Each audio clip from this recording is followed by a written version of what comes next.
In our usual life, we have come across the names of many companies. Some are private companies, some are public companies, some are government companies. So we all know till now that there are different kinds of companies, different types of companies. Let us understand why there are so many kinds of companies and what are the kinds of them.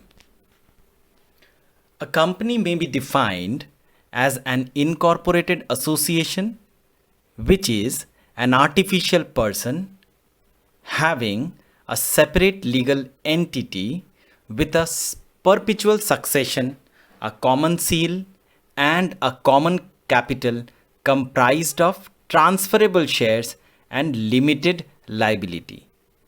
इसका मतलब यहाँ पे ये है कि एक company जो है उसको एक एसोसिएशन की तरह इनकॉर्पोरेट या रजिस्टर किया जाता है और वो एक आर्टिफिशियल पर्सन है जिसका अपना एक नाम होता है, जिसका अपना एक लीगल एंटिटी होता है और वो परपिचुअली सक्सेशन के लायक भी रहता है। परपिचुअल सक्सेशन का मतलब है कि जैसे ह्यूमन का एक लाइफ है, एक लाइफ एक्सपेक्टेंसी है, उस तरह से एक कंपनी का कोई लाइफ नहीं होता, वो अमर होता है। एक ओनर जितने दिन तक जिंदा रहता है उतने दिन तक उसको वो मैनेज करता है। आफ्टर द एक्सपायरी और डेथ ऑफ दैट ओनर दूसरा कोई ओनर उसको सक्सेशन की तरह से उसको मिल जाता है। हर कंपनी का एक कॉमन सील होता है, ठीक है। कॉमन सील मतलब जो स्टैंप हम लोग देखते हैं, कंपनी के नाम से जो स्टैंप कागज़ के ऊपर लगाया जाता है, जो रिप्रेजेंट करता है कि वो कागज़ उस कंपनी के द्वारा सिग्नेचर किया हुआ है। कंपनी का कॉमन कैपिटल होता है। कॉमन कैपिटल का मतलब क्या है कि कंपनी में कंपनी का जो भी पूंजी है, whatever the total amount invested in the company, उसको डिवाइड किया जाता है छोटे छोटे यूनिट्स में and those units are called shares. और कंपनी लिमिटेड भी हो सकता है लाइबिलिटी से। तो ये सारे चीज़ों को हम लोग एक एक करके डिस्कस करेंगे। So let us discuss types of companies. सबसे पहले तो हम लोग यहाँ पे टाइप्स ऑफ कंपनी में देखेंगे types of company on the basis of incorporation, मतलब कंपनी को किस तरह से क्रिएट किया गया है उसके ऊपर किस तरह के टाइप्स ऑफ कंपनीज होते हैं। सबसे पहला आता है यहाँ पे स्टैट्यूटरी कंपनीज।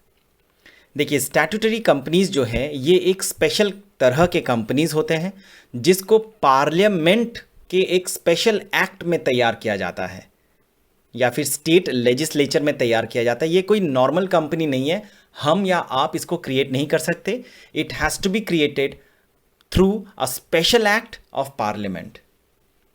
ये कंपनीज जब भी क्रिएट होती हैं तो इनका एक ही मोटिव होता है और वो मोटिव है पब्लिक सर्विसेज, पब्लिक को किस तरह से सर्विस प्रोवाइड किया जा सके। यूजुअली ये जितने भी सारे कंपनीज हैं जो स्टैट्यूटरी कंपनीज हैं ये क्रिएट होते हैं कोई स्पेशल एक्ट के मुताबिक। Any special act, company act के अलावा मैं कह रहा हूँ यहाँ पे, कंपनी एक्ट के अलावा दूसरे एक्ट के हिसाब से ये कंपनीज क्रिएट किए गए हैं, उसी को ऊपर में स्पेशल एक्ट कहा गया है। लेकिन इन सारे कंपनीज में कंपनीज एक्ट 2013 भी एप्लीकेबल होता है। पर कभी कभी कंपनीज एक्ट के जो रूल्स हैं, जो रेगुलेशंस हैं, वो इन एक्ट्स के, इन कंपनीज के ऊपर लागू नहीं भी होते हैं। कुछ कुछ एग्जाम्पल्स हैं यहाँ पे कंपनीज जो स्टैट्यूटरी कंपनीज कहलाते हैं। वो है reserve bank of India, life insurance company corporation of India. तो हमें पता है कि आरबीआई जो है वो सरकारी बैंक है। RBI is the father mother of all banks in India, है कि नहीं। लेकिन आरबीआई क्या और दूसरा कोई क्रिएट कर सकता है?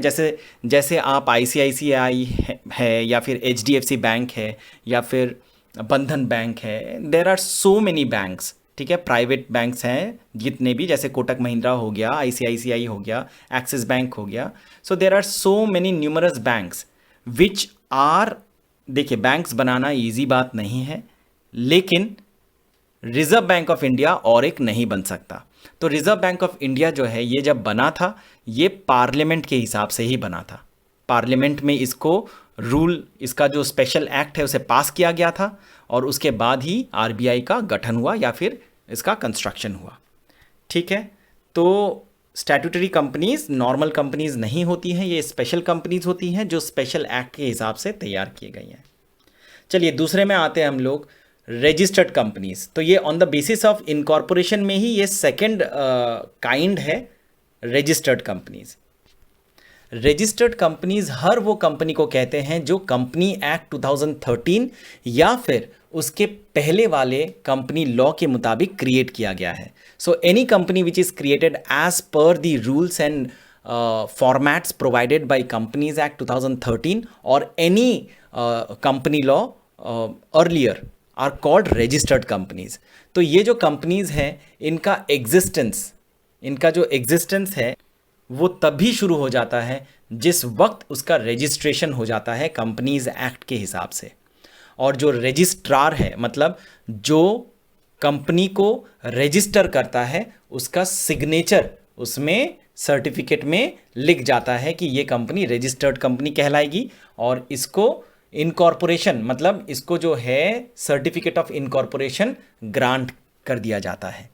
सो रजिस्टर्ड कंपनीज मतलब वो सारी कंपनियां जो कि कंपनीज एक्ट 2013 या उसके पहले वाले कंपनी लॉ के मुताबिक क्रिएट की गई हैं।